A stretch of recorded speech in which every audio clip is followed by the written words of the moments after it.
নমস্কার বন্ধুরা, রুচির কিচেনে সবাইকে স্বাগত জানাই। আজ নিয়ে এসেছি নিরামিষ ফুলকপির তরকারি। চলুন তাহলে রেসিপিটা দেখে নিয়ে যাক, আশা করি ভালো লাগবে। এখানে দেখুন আমি মিডিয়াম সাইজের একটা ফুলকপি নিয়েছি। এখন এই ফুলকপিটাকে এইভাবে কেটে নিয়েছি। ফুলগুলোকে আলাদা করে নিয়ে তারপরে যে মোটা ফুলগুলো আছে, বড় ফুল, সেই ফুলের বোঁটাটা কিন্তু অল্প করে একটু কেটে নিয়েছি, তাহলে বোঁটাটা তাড়াতাড়ি করে সিদ্ধ হয়ে যাবে আর খেতে ভালো লাগবে। এখন এখানে দেখুন আমি নিয়েছি গরম জল, আর আশা করি দেখে বুঝতে পেরেছেন ধোঁয়া উঠছে। এখন এখানে অল্প করে একটু লবণ দিয়েছি আর অল্প করে একটু হলুদের গুঁড়ো, খুব ভালো করে মিশিয়ে নেব। তারপরে সেই ফুলকপিগুলো দিয়ে দেবো এখানে। হলুদ জলে ভিজিয়ে রাখলে যদি এর মধ্যে পোকা থাকে বেরিয়ে যাবে। আবার অনেকের কিন্তু ফুলকপি খেলে গ্যাসের সমস্যা হয়, সেই সমস্যাটাও হবে না। এখন খুব ভালো করে মিশিয়ে নেব, তারপরে ঢাকা দিয়ে 5 মিনিট এইভাবেই রেখে দেব। এখানে দেখুন একটা বাটিতে আমি নিয়েছি 1 মুঠ গোবিন্দভোগ চাল। চামচ মেপে দেখলে 3 চামচ এখানে চাল নিয়েছি। এখন এই চালটাকে খুব ভালো করে ধুয়ে নিতে হবে এইভাবে,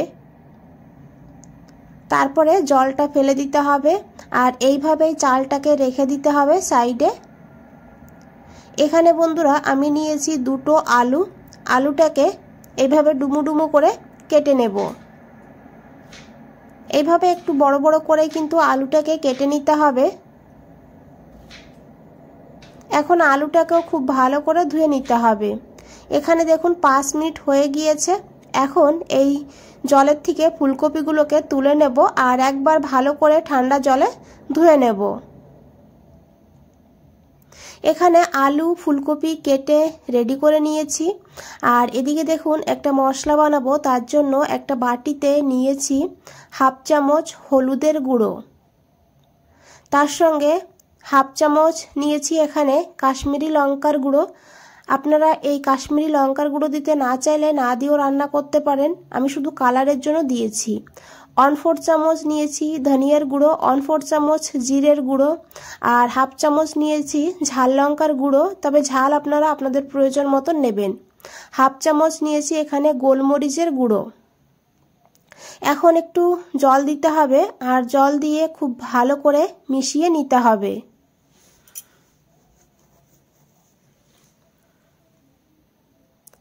তো দেখুন বন্ধুরা, এইভাবে মশলাটাকে খুব ভালো করে মিশিয়ে নিতে হবে আর রান্নার 10 মিনিট আগে এই মশলাটাকে রেডি করে রেখে দেবেন। এদিকে দেখুন একটা কড়াই বসিয়ে দিয়েছি, কড়াইটাকে খুব ভালো করে গরম করে নিতে হবে। এখন এখানে দিতে হবে তেল। আমি রান্নাটা সাদা তেলে করেছি, তবে আপনারা চাইলে সর্ষের তেলেও করতে পারেন। এখানে আমি 2 চামচ তেল যোগ করে দিয়েছি অল্প করে লবণ। তারপরে তেলটাকে খুব ভালো করে গরম করে নিতে হবে। আর এখন দিয়ে দিতে হবে এখানে কেটে রাখা আলু।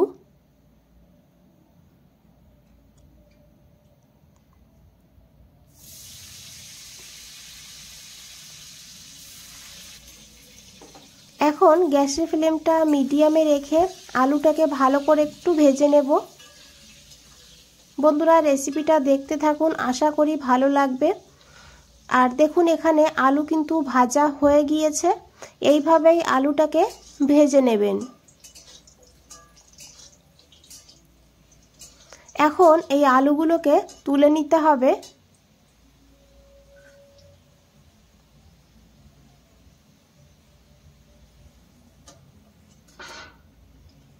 তো দেখুন বন্ধুরা, এই তেলের মধ্যেই আমি দিয়ে দিয়েছি কেটে রাখা ফুলকপি।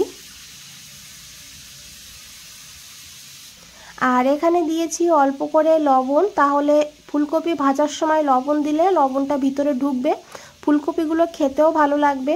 তার সঙ্গে দিয়েছি অল্প করে হলুদের গুঁড়ো। আর এখন খুব ভালো করে মিশিয়ে নিতে হবে আর ফুলকপিটাকেও কিন্তু আলুর মতন করেই ভেজে নিতে হবে।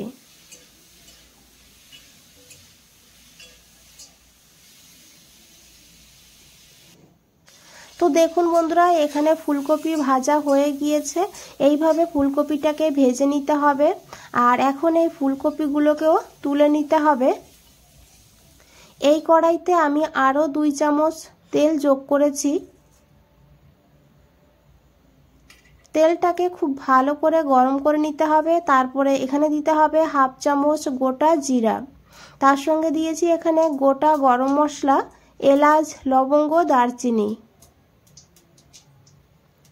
আর এখানে আমি একটা শুকনো লঙ্কা দিয়েছি আর একটা তেজপাতা সুন্দর ফ্লেভারের জন্য। এখন ফোড়নটাকে খুব ভালো করে এইভাবে ভেজে নিতে হবে। তারপরে এখানে দিতে হবে আদা। এখানে আমি হাফ ইঞ্চি আদা গ্রেট করে নিয়েছি। এইভাবে আদাটাকে গ্রেট করে না হলে থেতো করে দেবেন, খুব সুন্দর এখানে ফ্লেভার হবে। আর এখানে দিয়েছি 1 চামচ কাঁচা লঙ্কা কুচি। এখানে আমি একটা কাঁচা লঙ্কাকে এইভাবে কেটে নিয়েছি। আমি যেহেতু শুকনো লঙ্কার গুঁড়ো দিয়েছি, গোলমরিচের গুঁড়ো দিয়েছি, সেই কারণে কাঁচা লঙ্কাটা কম দিয়েছি। তবে ঝাল আপনারা আপনাদের প্রয়োজন মতো নিয়ে নেবেন। এখন আদাটাকে দেখুন এইভাবে একটু ভেজে নিয়েছি। এইভাবে একটু লাল লাল করে ভেজে নিলে আদার কাঁচা গন্ধটা চলে যাবে। আর তারপরে এখানে দিয়ে দিতে হবে সেই গুঁড়ো মশলার পেস্ট। এখন এইভাবে 2 মিনিট ভালো করে একটু মিশিয়ে নেব। বন্ধুরা, একটা কথা বলে রাখি, যদি রেসিপিটা ভালো লাগে অবশ্যই একটা লাইক করে দেবেন, চ্যানেলটাকে সাবস্ক্রাইব করে পাশে থাকবেন।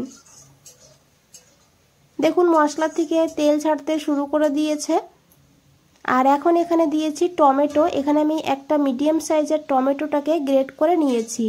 আপনারা চাইলে টমেটো বেটেও দিতে পারেন। বেটে বা গ্রেট করে দিলে গ্রেভিটা খুব সুন্দর তৈরি হবে। টমেটো দিয়ে খুব ভালো করে মিশিয়ে নিয়েছি। এখন দিয়েছি পরিমাণ মতন লবণ। তারপরে খুব ভালো করে এইভাবে 2 মিনিট কষিয়ে নেব, তাহলে টমেটোর কাঁচা গন্ধটা চলে যাবে। তো দেখুন বন্ধুরা, মশলার থেকে তেল ছেড়ে দিয়েছে। এইভাবে কিন্তু মশলার থেকে তেল ছেড়ে দেবে। 2-3 মিনিট ভালো করে কষিয়ে নেবেন। তারপরে এখানে সেই ভিজিয়ে রাখা গোবিন্দভোগ চালটা দিয়ে দিতে হবে। তো কিছুটা চাল আমি এইভাবে হাত দিয়ে একদম ম্যাশ করে দিয়ে দিয়েছি, আর কিছুটা এইভাবে গোটাই দিয়েছি। এখন চালটাকে ভালো করে একটু ভেজে নেব মশলার সঙ্গে। দেখুন বেশ ভালোভাবে ভেজে নিয়েছি চালটাকে। এখন এখানে দিয়েছি ছানা। এখানে আমি 1 গ্লাস দুধের ছানা বানিয়ে নিয়েছি ঘরে, সেই ছানাটাই দিয়ে দিয়েছি। তবে আপনারা চাইলে এখানে পনিরটাকে গ্রেট করেও দিতে পারেন। এখন ছানাটাকেও দিয়ে এইভাবে প্রায় 1 মিনিট মতন ভেজে নেব।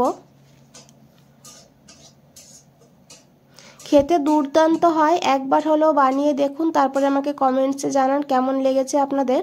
তো দেখুন এখন দিয়ে দিয়েছি এখানে ভেজে রাখা আলু, ফুলকপি দিয়ে মশলার সঙ্গে আবারও 2 মিনিট এইভাবে একটু কষিয়ে নিতে হবে। যেহেতু নিরামিষ রান্না, তাই একটু সময় নিয়ে কষিয়ে কষিয়ে রান্নাটা করতে হবে। এতে রান্নার কালার, স্বাদ দুটোই ভালো হবে। তো দেখুন বন্ধুরা, মশলা থেকে তেল ছেড়ে দিয়েছে। আর এখন এখানে দিয়ে দিতে হবে পরিমাণ মতন গরম জল। অবশ্যই হালকা গরম জল দেবেন, তাতে রান্নার কালার, স্বাদ দুটোই ভালো হবে। এখানে আমি এই বাটির 2 বাটি জল দিয়েছি, দিয়ে খুব ভালো করে মিশিয়ে নেব। তো দেখুন এখানে ঝোলটা ফুটতে শুরু করেছে। আর এখন ঢাকা দিয়ে প্রায় 7 থেকে 8 মিনিট রান্না করব মিডিয়াম ফ্লেমে। এখানে 8 মিনিট হয়ে গিয়েছে, আমি ঢাকনাটা খুলে নিয়েছি। এখন একবার খুব ভালো করে মিশিয়ে নেব। আর তেজপাতা দুটো আমি তুলে ফেলে দেব। আর এখানে দেখুন আলুও সিদ্ধ হয়ে গিয়েছে।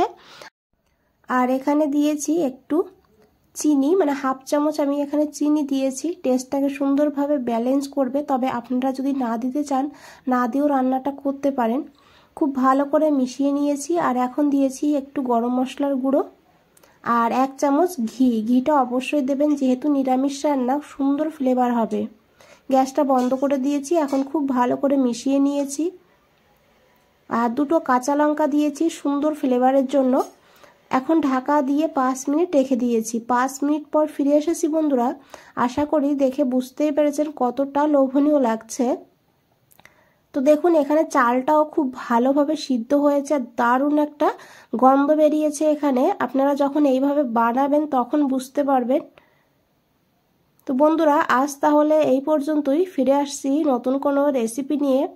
ভালো থাকবেন, সুস্থ থাকবেন। সবাইকে অনেক অনেক ধন্যবাদ এত সময় ধৈর্য ধরে রেসিপিটা দেখার জন্য।